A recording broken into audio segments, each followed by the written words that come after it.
In today's video, I'm going to show you my top 3 bass fill hacks, so you never run out of ideas or kill the vibe of a song with a bass fill gone wrong. Bass hack coming up.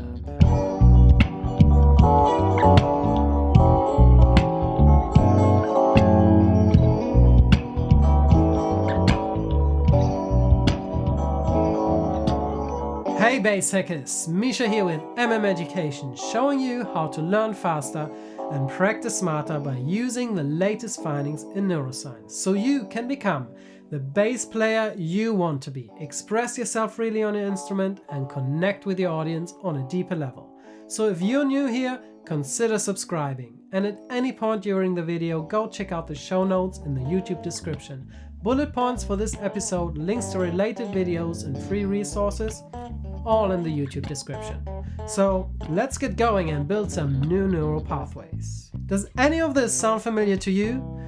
You're playing a show, or maybe you're on a jam session and the next part of the song's coming up, so you want to play a fill that leads into that part of the song. You've been shedding at home. You practice this really cool lick, this bass fill of doom, and now it's time to take it out of the closet and present it to the world. And that's what you do. And what happens? The whole song crashes down on you. Everyone's turning around in the band, shocked faced. What the heck is he playing?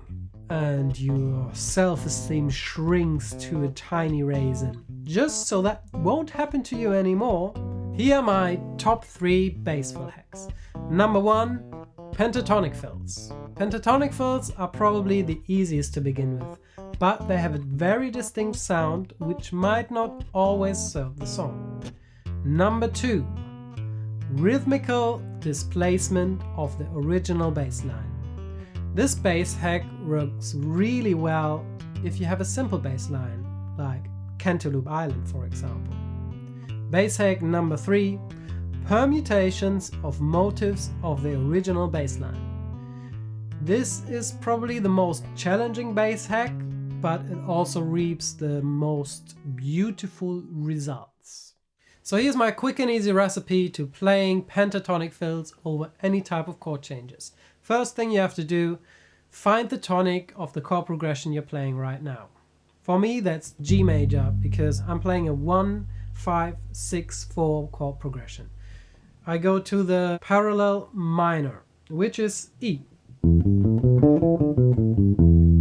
I'll take that pentatonic as the bass for all of my fills.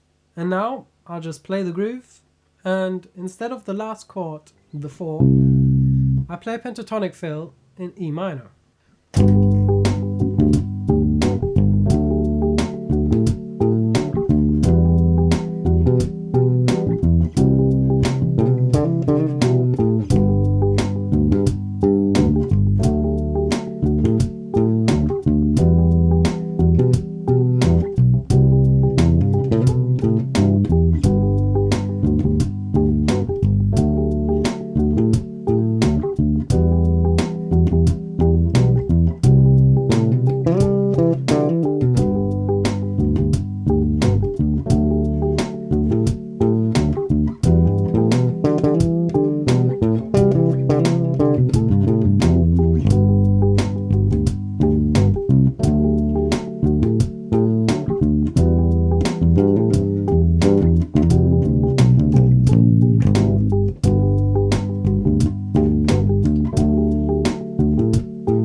These are my pentatonic bass fills to go. If you want to find out a little bit more about pentatonic scales and how to use them effectively, I will show you in a future episode, but for now you can just write to me in the comments and ask your questions. I'll answer any single one of them. Bass fill hack number 2, rhythmical displacement of the original bass line.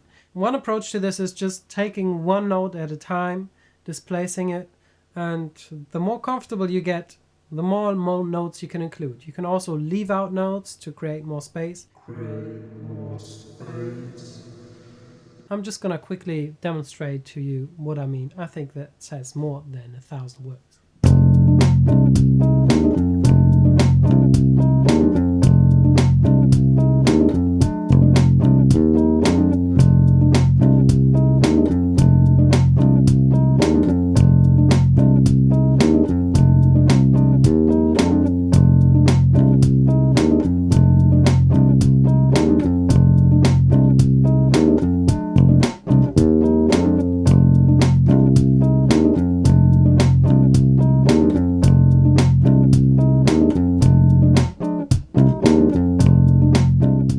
Bass fill hacks number 3. Permutations of motives of the original bassline. Take 2 or 3 note patterns and switch the order of the notes.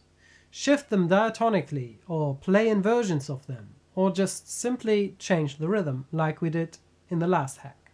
I'm just going to use the same bassline as in the last exercise, just so you get a feel of how different these concepts can sound.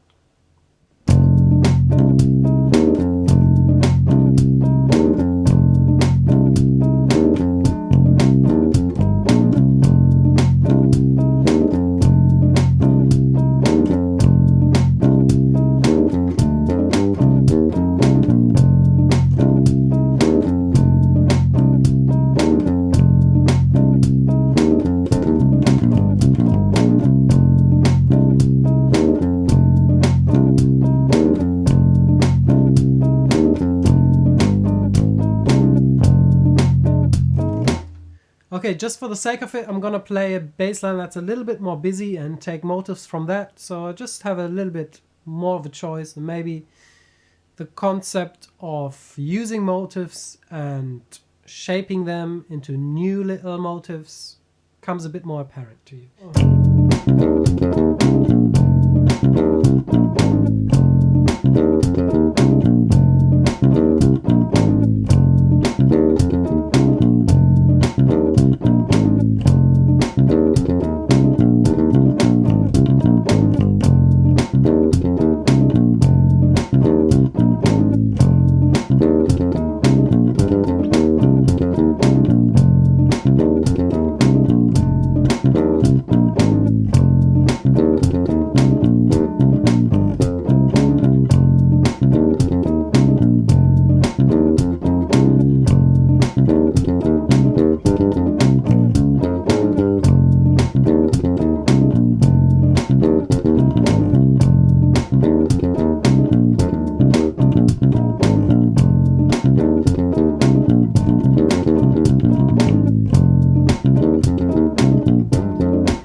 So today I showed you how to create bass fills that support the feel of a song. Now it's up to you to not just take in the information, but instead create new neural pathways by applying the newly gained knowledge. Question of the day: which is your favorite bass fill?